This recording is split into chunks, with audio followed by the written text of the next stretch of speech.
राजधानी शिमला में आज सचिवालय में मंत्रिमंडल की कैबिनेट की बैठक होनी थी, जो किन्हीं कारणों से आज न होकर अब 15 फरवरी को की जाएगी। इस बारे में मुख्यमंत्री के मीडिया सलाहकार नरेश चौहान ने एक प्रेस वार्ता बुलाकर जानकारी दी। उन्होंने कहा कि आज होने वाली कैबिनेट की बैठक अब 15 फरवरी को की जाएगी। इसका मुख्य कारण ये रहा कि मुख्यमंत्री पिछले 3 दिनों से अस्वस्थ चल रहे हैं।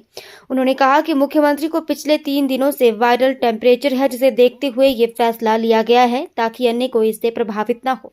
वहीं इस प्रेस वार्ता के दौरान उन्होंने हिमाचल प्रदेश में बढ़ते नशे को एक बहुत बड़ा चिंता का विषय बताया। प्रदेश में बढ़ रहे नशे को लेकर उन्होंने कहा कि इसके लिए एक बहुत बड़ी मुहिम छेड़ने की जरूरत है। उन्होंने कहा कि नशा तस्करों ने धीरे धीरे हिमाचल में अपनी जड़ें मजबूत करने का काम किया है, क्योंकि इस ओर पहले उतना ध्यान नहीं दिया गया और अब ये एक बहुत बड़ी समस्या प्रदेश के लिए बन चुकी है। उन्होंने कहा कि इसे खत्म करने के लिए समाज के हर वर्ग के लोग, मीडिया कर्मी, पुलिस प्रशासन, सामाजिक संस्थाएं, पंचायत प्रतिनिधियों को सरकार के साथ मिलकर इस नशे रूपी दानव के खिलाफ बड़ी लड़ाई लड़ने की जरूरत है। साथ ही इसके खिलाफ राजनीति से ऊपर उठकर काम करने की जरूरत है। देखिए, आज की जो मंत्रिमंडल की बैठक होनी थी उसको 15 तारीख के लिए किया गया है और उसका कारण ये था कि माननीय मुख्यमंत्री जी को पिछले 2-3 दिनों से जो वायरल की वजह से टेम्परेचर था, तो उन्होंने इस बात को ये समझा कि इसको हमको अवॉइड करना चाहिए, दूसरे लोगों को जो है वायरल की वजह से परेशानियां ना हो। वो अगले 15 तारीख के लिए मुझे लगता है कि वो फिक्स अप हुई है। सर, लगातार नशा जो है वो प्रदेश में बढ़ रहा है और इसको लेकर किस तरह की मुहिम चलाई जा रही है? एसआईटी भी गठित की गई है। देखिए, हमारी सरकार बनने के बाद जो सबसे बड़ी प्राथमिकता सरकार ने और माननीय मुख्यमंत्री जी ने तय की थी, बार बार इसका जिक्र मीडिया के जरिए हर प्लेटफॉर्म पर करने की, कि हमारी माफिया के खिलाफ जो ये मुहिम है, हम इसको कभी मजबूती से लड़ेंगे। उसमें सबसे नंबर 1 प्रायोरिटी पे था कि जो प्रदेश के अंदर जो नशा बढ़ रहा है युवा साथियों में, जो उसकी चपेट में आ रहे थे, वो अपने आप में बहुत उसका जो ग्राफ बढ़ रहा है। और हुआ, मुझे लगता है कि पंजाब में थोड़ी बहुत जिस प्रकार से उठता पंजाब के बाद लोगों ने जो इस ट्रेड में, आप ये ट्रेड कह सकते हैं आज की डेट में, जो ये धंधा कर रहे हैं, जो इसके पैडलर्स हैं, जो सप्लायर्स हैं, उन्होंने हिमाचल की तरफ पिछले कुछ वर्षों में अपने आप को आगे बढ़ाया। और अनफॉर्चुनेटली पिछले 5 साल में मुझे लगता है कि इसको प्रायोरिटी के तौर पे नहीं लिया गया। लेकिन आज ये समाज की एक बहुत बड़ी बुराई हिमाचल प्रदेश के लिए बन चुकी है और मिलके सरकार या हम सब लोग समाज के हर वर्ग का, चाहे आप मीडिया के बंधु हैं, चाहे पुलिस विभाग हैं, चाहे एनजीओज हैं, चाहे चुने हुए लोग हैं, चाहे वो पंचायत के प्रधान हैं, चाहे विधायक हैं, मैं समझता हूँ एक बहुत बड़ी लड़ाई लड़ने की जरूरत है सबको। और इसके ऊपर राजनीति नहीं होनी चाहिए। जिस प्रकार दुर्भाग्यपूर्ण मैंने देखा 2 दिन पहले भाजपा के कुछ बड़े नेताओं की जो है एक स्टेटमेंट थी कि हिमाचल में जो है नशा फल फूल रहा है, ये बहुत दुर्भाग्यपूर्ण है। इस प्रकार सोचना, जब हमने इस मुहिम को आगे बढ़ाया, आपके सामने है डाटा कि कितने लोगों पे कार्रवाई हो रही है और कितने तरीके से पुलिस विभाग हर जगह पूरे प्रदेश के अंदर कितने लोग और कितनी बड़ी एक सप्लाई चेन के ऊपर हिट किया है, जिसमें आप शाह गैंग की बात करें या एक रोडू के थे जो दूसरे, बहुत लोगों के खाते देखे जा रहे हैं और इस वक्त इसमें बड़ी गंभीरता से काम हो रहा है और सफलता भी मिल रही है। और इस प्रकार भाजपा के विपक्ष के जिम्मेवार नेताओं को इस तरह की बयानबाजी करके इस मुहिम को कमजोर नहीं करना चाहिए। मेरी उन सब से अपील है कि आप किसी न किसी तरह इस मुहिम का सहयोग करें, क्योंकि ये समाज से जुड़ी हुई है, हमारे भविष्य का, हिमाचल के जो भविष्य है, बच्चे हैं, उनसे जुड़ी हुई है। तो उनको जिस प्रकार मुख्यमंत्री जी ने अपनी मंशा साफ की है कि हम इस लड़ाई में पूरी ताकत के साथ सबको साथ लेके इसको एक अंजाम तक बनाने का प्रयास करेंगे। और रिहेबिलिटेशन सेंटर्स को भी सोलन में एक बहुत बड़ा रिहेबिलिटेशन सेंटर भी खोल रहे हैं। तो ये एक समाज की ऐसी बुराई है जिसमें मुझे लगता है कि बिना राजनीतिक उद्देश्य से हम सबको, राजनीति विपक्ष हो, सत्ता पक्ष हो, समाज का हर वर्ग मिल के काम करने की आवश्यकता है। नरेश जी, हाल ही में जो है पूरे प्रदेश भर में रेड्स हुई है नशे के मामले को लेकर, और उसमें आप ही की पार्टी के पूर्व विधायक सतपाल रायजादा ने सवाल उठाया। उन्होंने कहा कि डीजीपी की जो है षड्यंत्र कर रहे हैं भाजपा के साथ मिलकर सरकार को अस्थिर करने को लेकर। उन्होंने ये भी कहा कि मिला ही कुछ नहीं है इस रेड में।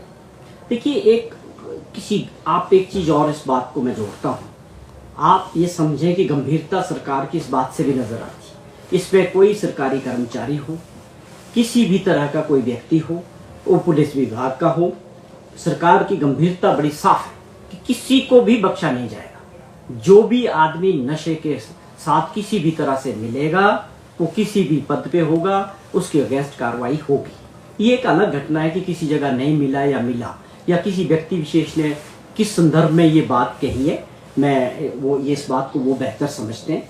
हमारी जो मुहिम है वो नशा मुक्त हिमाचल प्रदेश करने की है, और बार बार मैं इस बात का जिक्र करता हूँ माननीय मुख्यमंत्री जी भी, हमें इसको किसी एक दल से या पुलिस विभाग से नशा हिमाचल से खत्म नहीं किया जा सकता। जब तक समाज के हर वर्ग का सहयोग नहीं मिलेगा, हिमाचल प्रदेश नशा मुक्त नहीं होगा। तो ये आपका एक इंडिकेटर ये भी है कि वो पुलिस विभाग के लोग हों, वो कहीं भी हो, जब हमने एक मुहिम छेड़ दी है तो उसको जो है सबको फेस करना होगा। जिनका भी इसके साथ संपर्क होगा, जिनका इसके साथ संपर्क नहीं होगा माफिया के साथ, उनको घबराने की जरूरत नहीं है। रायजादा गलत बयानी कर रहे हैं। देखिए उनकी क्या परिस्थितियां, उन्होंने किस संदर्भ में बोला, एक छोटा कोई घटना हो सकती है। हम इसको बड़े परिवेश में देखते हैं, एक बड़ी मुहिम के तौर पे देखते हैं, जो सबके लिए और हिमाचल प्रदेश के लिए बहुत ही महत्वपूर्ण है। सर, पहले बजट के समय श्वेत पत्र भी लाया गया था और इसको लेकर ये कहा गया था कि कानून जो है वो और सख्त किया जाए एनडीपीसी एक्ट के तहत, ताकि जो इस तरह के काम करते हैं, जो नशे को सप्लाई करते हैं, उन्हें बख्शा ना जाए। तो मंशा बड़ी साफ है। आप जब कोई काम ईमानदारी से करना चाहते हैं, आप किसी को सवाल उठाने का मतलब ही नहीं। कौन किसको बचाना चाहेगा? क्यों? नशा समाज की बुराई है, ये हमको और आपको, हमारे भविष्य को खराब कर रहा है। इसके लिए कानून में बदलाव करने का मुख्यमंत्री जी ने जिक्र किया। आपके सामने हर तरह और किस प्रकार से अब ये चीजें सामने आ रही है, इस पे रोक लगेगी। मुझे लगता है कुछ समय और लगेगा। हम इसका पूरी तरह से हिमाचल प्रदेश के नशे को मुक्त करने के लिए वचनबद्ध है, और उसमें कानून में परिवर्तन करना है। उनकी जो प्रॉपर्टीज है या कोर्ट में उनको सजा हो, जो लोग बच रहे हैं, वो उसके लिए सरकार तैयार है। तो आपको लगता है केंद्रीय एजेंसियों को भी सतर्क होना पड़ेगा? बिल्कुल। इसमें आपको एक चीज और मैं बात कहूँ कि नशे के लिए केवल आप ये समझें कि नशा हिमाचल प्रदेश में थोड़ी बन रहा है। नशे की जो सप्लाई है नेबरिंग स्टेट से, दिल्ली से आ रही है, जो लिंक्स मिल रहे हैं, हरियाणा पंजाब से लिंक्स मिल रहे हैं। तो इसके लिए बहुत इंपॉर्टेंट है कि भारत सरकार किस तरह से एक राज्य से दूसरे राज्यों के साथ इंटेलिजेंस जो इंफॉर्मेशन है उसको कैसे आप शेयर करते हैं, उसके हिसाब से ही हम इसको जो है बड़ी कार्रवाई कर सकते हैं। और जो लोग ये बात कर रहे थे, जैसे अनुराग ठाकुर जी ने बात की, तो मैं उनसे पूछना चाहता हूं कि दिल्ली आप बैठते हैं, दिल्ली में आपकी सरकार है, सारे लिंक्स वहां से मिल रहे हैं, हरियाणा के जरिए है, पंजाब में। इस तरह की बात अपने राज्यों के लिए नहीं करनी चाहिए। उल्टा ये कहना चाहिए कि हम पूरा सहयोग करने के लिए तैयार है। ये मुहिम राजनीतिक नहीं है, इसके पीछे कोई राजनीतिक मंशा किसी को नहीं ढूंढनी चाहिए। ये समाज को साफ करने की और राज्य को बचाने की मुहिम है, जो बहुत अच्छे से आगे बढ़ रही है। अगर अभी भी हम लोग सब लोग मिलकर एक संकल्प ले लें कि हिमाचल प्रदेश को नशा मुक्त करना है, तो मैं निश्चित तौर पे कह सकता हूँ इसमें सफलता मिलेगी। चौहान साहब, आप कह रहे हैं कि नशे के खिलाफ जो है वो सरकार गंभीर है। कहीं ना कहीं पंचायतों ने नशे के कारोबारियों की सूचना देने के लिए इनामों का ऐलान किया है। तो क्या हिमाचल सरकार भी कोई ऐसा इनाम का ऐलान कर सकती है ताकि ये मुहिम और तेजी से आगे बढ़े? बहुत अच्छा सुझाव है और बहुत अच्छा विचार है कि किस तरह से समाज के हर वर्ग को इसमें इन्वॉल्व किया जाए। जब तक पूरी छोटी छोटी इंफॉर्मेशंस नहीं पहुंचेगी, तब तक इसमें आगे नहीं बढ़ा जा सकता।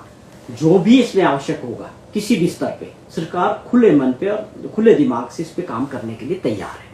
इस तरह के इंफॉर्मेशन कहीं से भी आए, पुलिस विभाग के अपने भी कुछ इन्फॉर्मर्स होते हैं, वो उनके जरिए भी काम करते हैं। पर मैंने जैसे पहले भी जिक्र कहा कि हमने इस पे SIT बनाई पूरे राज्य के अंदर, और इसके अलावा जो हमारे पास अभी हमारे होम मिनिस्टर साहब ने मीटिंग ली थी, उसमें मुख्यमंत्री जी भी गए थे, उसमें भी इस बात का जिक्र किया गया कि नशा हिमाचल में तो ये जो आप बोल रहे हैं, ये जो केमिकल जिस तरह का बन रहा है, सिंथेटिक ड्रग्स, ये हिमाचल में तो नहीं बन रही, ये केवल सप्लाई हो रही है। तो हम कोशिश कर रहे हैं कि जितने हमारे बॉर्डर्स हैं, तो वहाँ पर इसको हाईटेक करके पुलिस बल के जरिए, इंफॉर्मेशन के जरिए उस चैन को तोड़ने का प्रयास कर रहे हैं। तो इसके लिए जरूरी है कि जो नेबरिंग स्टेट्स है, जो इसके असली अड्डे हैं, अगर आप बात करें कि देश के अंदर सबसे ज्यादा ड्रग्स कहाँ आती, आप सभी जानते हैं, गुजरात से सबसे ज्यादा ड्रग्स आती है, गुजरात के पोर्ट पे सबसे ज्यादा देश की ड्रग्स आती है। तो ये केवल मात्र एक राज्यों का काम नहीं है, इसमें नेबरिंग स्टेट्स है, भारत सरकार है, सबको गंभीरता से इसके ऊपर काम करने की आवश्यकता है। हाँ सर, मुख्यमंत्री का मंडी दौरा भी रद्द हो गया है।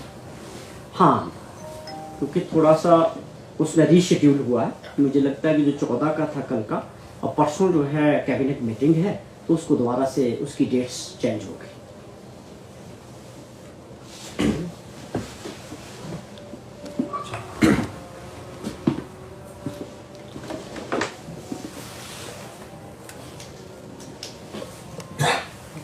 लकवा वाला सवाल है हम घोषित कर देना सर। कि कौन सा।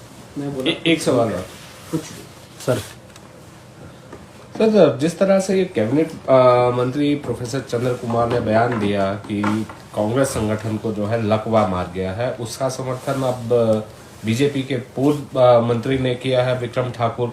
वो कह रहे हैं कि संगठन नाम की तो कोई चीज कांग्रेस पार्टी के भीतर नहीं रह गई है। देखिए, ये स्वाभाविक है कि हिमाचल प्रदेश कांग्रेस पार्टी का पुनर्गठन होना है।